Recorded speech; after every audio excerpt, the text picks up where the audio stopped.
हाँ, तो आप समझते हैं हम लोग मूलों की प्रकृति। ठीक है, मूलों की प्रकृति क्या होता है, इसको समझने से पहले हम लोग थोड़ा बहुत ये देखते हैं। द्विघाती समीकरण, द्विघाती समीकरण का मानक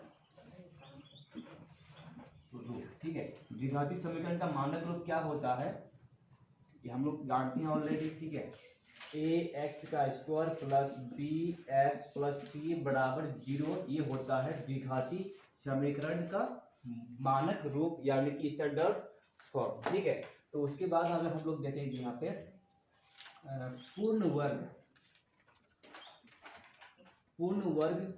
बनाने की विधि का मानक रूप। ठीक है, पूर्ण वर्ग बनाने की विधि का मानक रूप जो है, इसको हम लोग क्या कहेंगे, मानक रूप। जो द्विघाती सूत्र है, द्विघाती सूत्र को ही हम लोग बोलेंगे पूर्ण वर्ग बनाने की विधि का मानक रूप। ठीक है, तो यहाँ पर x बराबर हो जाएगा minus B plus minus root के अंदर b का स्क्वायर माइनस 4ac बट्टे में होगा 2 गुना a। ठीक है, ये होता है द्विघाती सूत्र, अर्थात हम लोग बोल सकते हैं पूर्ण वर्ग बनाने की विधि का मानक रूप। इसको हम लोग कहते हैं द्विघाती सूत्र, इसको हम लोग कहते हैं द्विघाती सूत्र, या हम लोग इसको श्रीधर आचार्य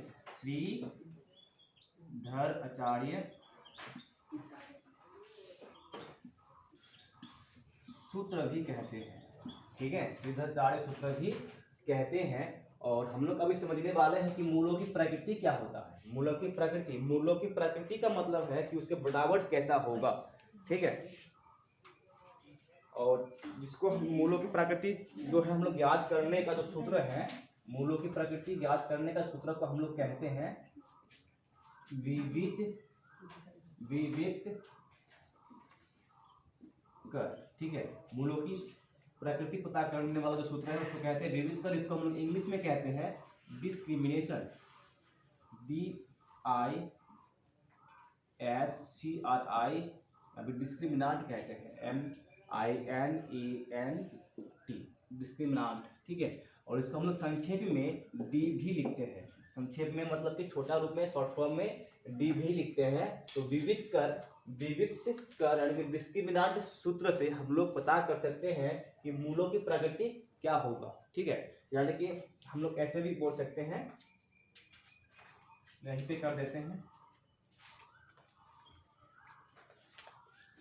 क्योंकि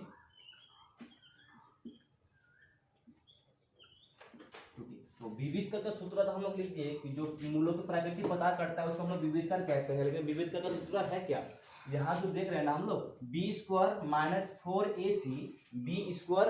4ac को ही हम लोग कहते हैं विविध कर। ठीक है, यानी कि डिस्क्रिमिनांट, क्योंकि यहाँ पर हम लोग लिखेंगे बी स्क्वायर माइनस 4ac, क्योंकि बी स्क्वायर माइनस 4ac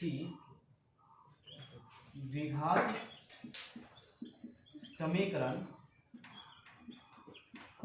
समीकरण ए एक्स का square plus B X plus C बराबर 0 के मूल, या फिर हम लोग ऐसे कर सकते हैं, क्योंकि एक बी स्क्वायर माइनस 4ac यह निश्चित करता है। ठीक है, बी स्क्वायर माइनस 4ac यह निश्चित करता है कि द्विघात समीकरण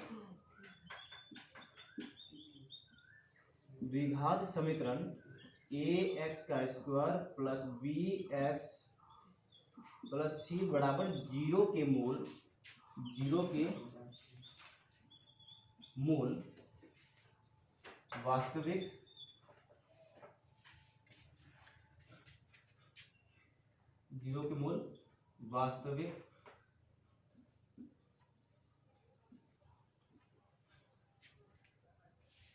है अथवा नहीं। ठीक है, समझ में आ रहा है इसमें कि क्योंकि क्या बोल रहा है इसमें, बी स्क्वायर माइनस 4ac यह पहले से निश्चित करता है। ठीक है, यह निश्चित करता है कि द्विघात समीकरण ax square plus bx plus c के मूल वास्तविक है अथवा नहीं। ये हम लोग पहले ही इस सूत्र से पता कर सकते हैं, द्विघाती सूत्र का प्रयोग किए बिना है। ठीक है, तो यहाँ इसलिए बी स्क्वायर माइनस 4ac को द्विघात यानी कि इस द्विघात समीकरण का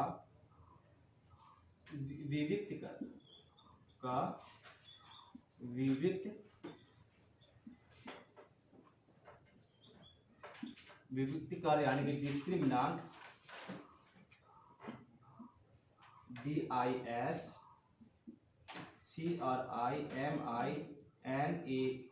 डिस्क्रिमिनांट कहते हैं।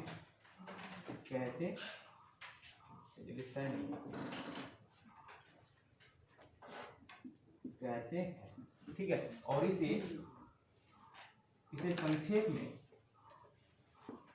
संक्षेप में डी भी लिखते हैं।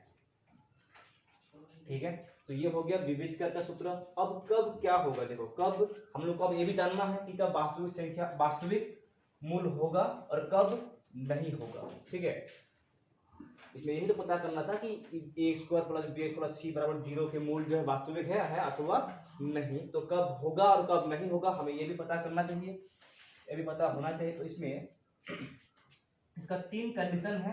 पहला कंडीशन होगा ये, यदि बी स्क्वायर माइनस 4ac का मान जो है 0 से बड़ा हो। ठीक है, यदि 0 से बड़ा हो तो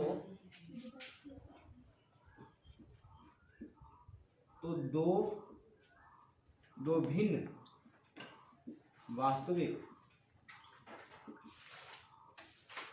मूल होते हैं।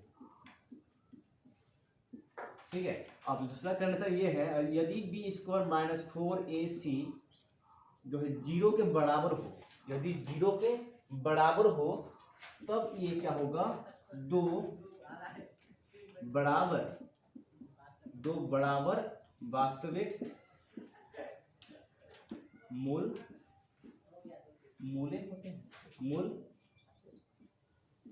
होते हैं। ठीक है, ये दूसरा कंडीशन होगा। एक तो 0 से बड़ा हो गया और दूसरा 0 के बराबर हो गया। अब तीसरा हो जाएगा 0 से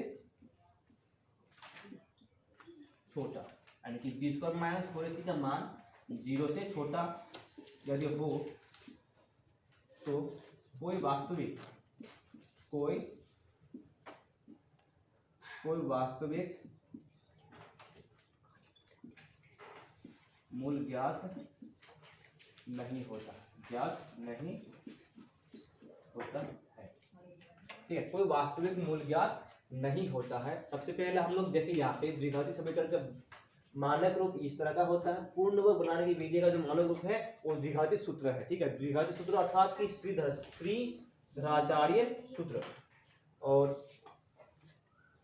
बी स्क्वायर माइनस 4ac को हम लोग विविधता क्यों कहते हैं, क्योंकि यह जो है निश्चित करता है कि द्विघात समीकरण का मूल वास्तविक है अथवा नहीं। ठीक है, और फिर बी स्क्वायर यहाँ पे अब उसको पता करने का तरीका है, यदि बी स्क्वायर माइनस 4ac का मान 0 से बड़ा हो तो वो दो भिन्न मतलब अलग अलग वास्तविक मूल होंगे। और यदि बी स्क्वायर माइनस 4ac का मान जो है 0 के बराबर हो तो वह दो बराबर भी मूल देंगे, दो बराबर वास्तविक मूल देंगे अगर होते हैं। तो यदि बी स्क्वायर माइनस 4ac का मान 0 से छोटा हो तो कोई भी वास्तविक मूल ज्ञात नहीं होता है। यही होता है मूलों की प्रकृति। एक तरह से हम लोग देख सकते हैं, जब भी कोई महिला जो है गर्भ में होता है, ठीक है, गर्भ में आदमी पहले से ही जानना चाहता है कि जो गर्भ में है वो लड़का है या लड़की है, ठीक है। तो जिससे उसको जानने के लिए डॉक्टर क्या करता है, उसमें अल्ट्रासाउंड करता है, ठीक है, जिसको हम लोग बोलते हैं